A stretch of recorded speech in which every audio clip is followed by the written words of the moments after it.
This is Autoline Daily, the show dedicated to enthusiasts of the global automotive industry. And I'm still filling in for Sean. Well, look at this. It didn't take too long. The Volkswagen Group allowed Porsche to partially spin off and do its own IPO, and now Porsche is worth more than the VW Group. 85 billion euros in market cap for Porsche to 77 billion for VW. Think about it. A small company that sells about 280,000 cars a year is worth more than its parent company that sells nearly 9 million vehicles a year. As we reported yesterday, VW's CEO, Oliver Blume, wants all the company's brands to prepare for an IPO. He calls it a training exercise, but that's got some analysts thinking that VW AG may turn itself into a holding company and let each of its brands run themselves independently. Kind of like how General Motors operated from roughly 1920 to 1970 when GM was great. You know, when it comes to new energy vehicles, Chinese automakers are gobbling up market share in their home market. Automakers sold over 478,000 battery electric and plug-in hybrids last month, and 405,000 of them came from Chinese automakers. But Gasgoo research says foreign automakers tripled their sales of NEVs last month and are starting to fight back in this all-important segment. VW's NEV sales shot up 146% as the ID3 and ID4 and ID6 are starting to catch on with Chinese customers. But Tesla still dominates. It accounts for half of all the NEVs sold by foreign automakers in China. Cars are getting to be too expensive for too many people. Over the last 2 decades, automakers in the U.S. have priced 5 million households out of the new car market. They have been forced into the used car market, but even used car prices are out of reach for a lot of people. So Stellantis is expanding its CPO, or Certified Pre-Owned program, in North America. And this is kind of a shocker. It used to only offer CPO vehicles that were 1 to 5 years old and had a max of 75,000 miles on the odometer. But the new program, called CPO Go, offers used vehicles from all the brands that are 6 to 10 model years old and have between 75,000 and 120,000 miles on them. All the vehicles must go through a 125-point inspection program, and they are backed by a 3-month, 3,000-mile limited warranty. But it sure is shocking to see what automakers need to do to make used cars more affordable for people who can't afford new ones. We want to know what drives your testing. OTA, connected car, diagnostics, remote testing. Intrepid Control Systems is here to help you work from anywhere. Intrepid Control Systems, driven by your data. At Schaeffler, we pioneer motion. Electrifying mobility. Manufacturing smarter. Reducing CO2 emissions, making energy production clean. Schaeffler pioneers motion to advance how the world moves.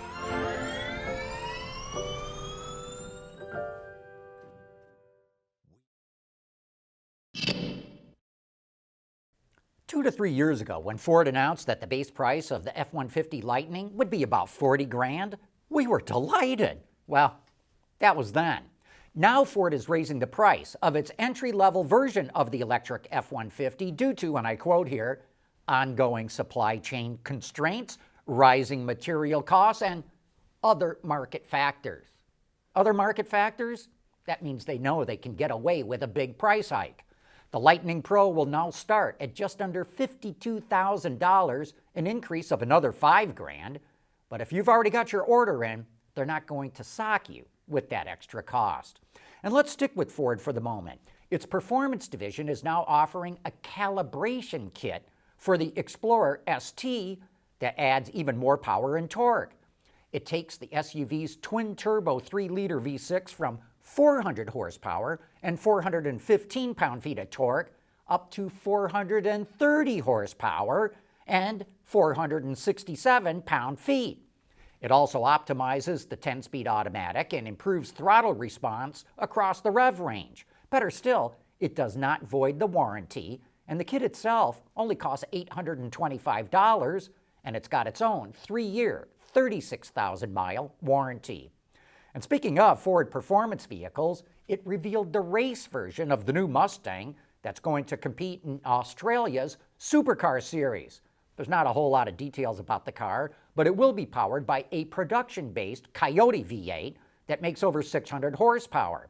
Its first race is the Bathurst 1000, which kicks off this weekend.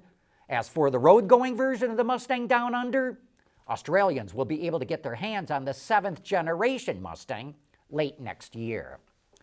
Geez, as we reported at the top of the show, Porsche does an IPO to become more independent, and the next thing you know, it pals up with Mercedes-Benz. Let me explain.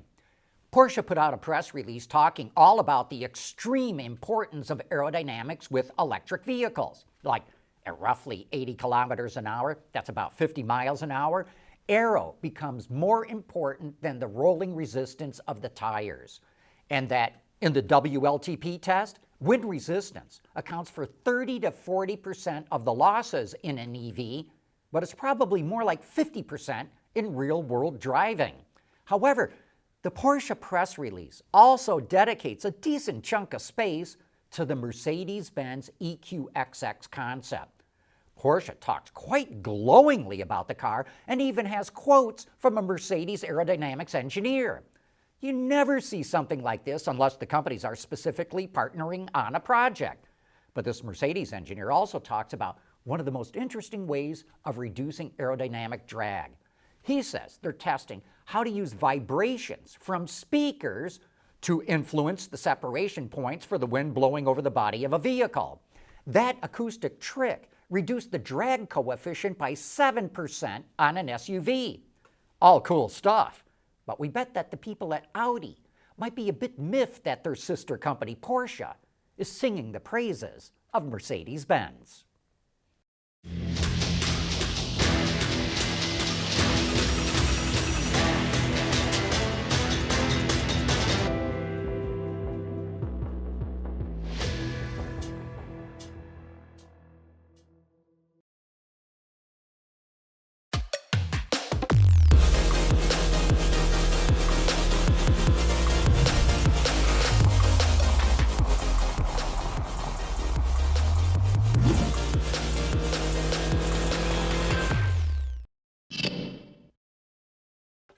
Piston heads rejoice. We've got another all-new internal combustion engine to report about, and this one comes from Toyota.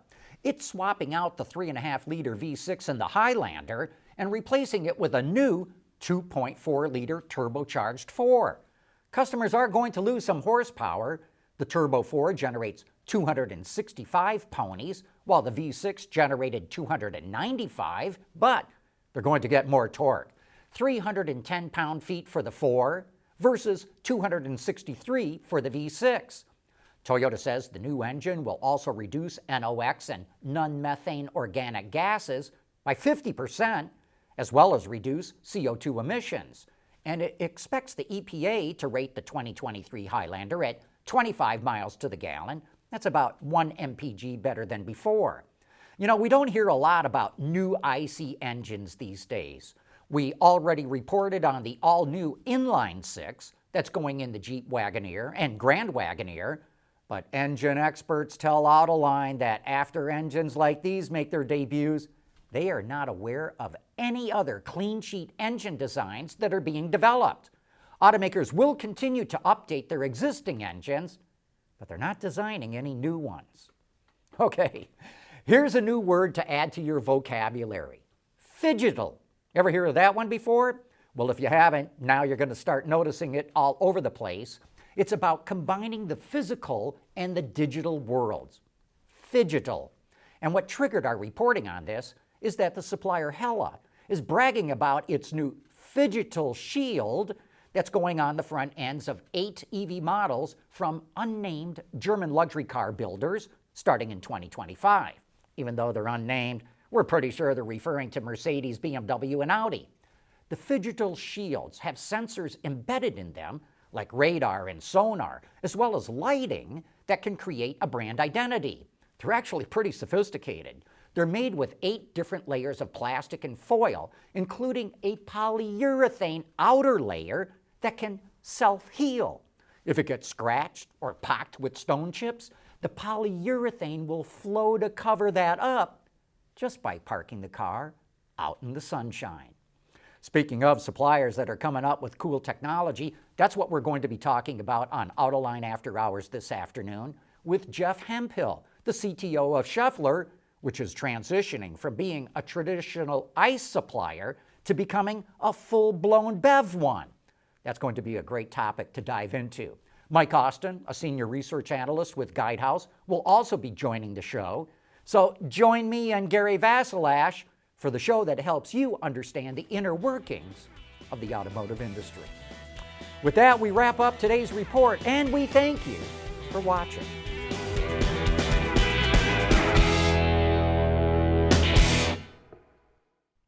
Autoline Daily is brought to you by Bridgestone, solutions for your journey.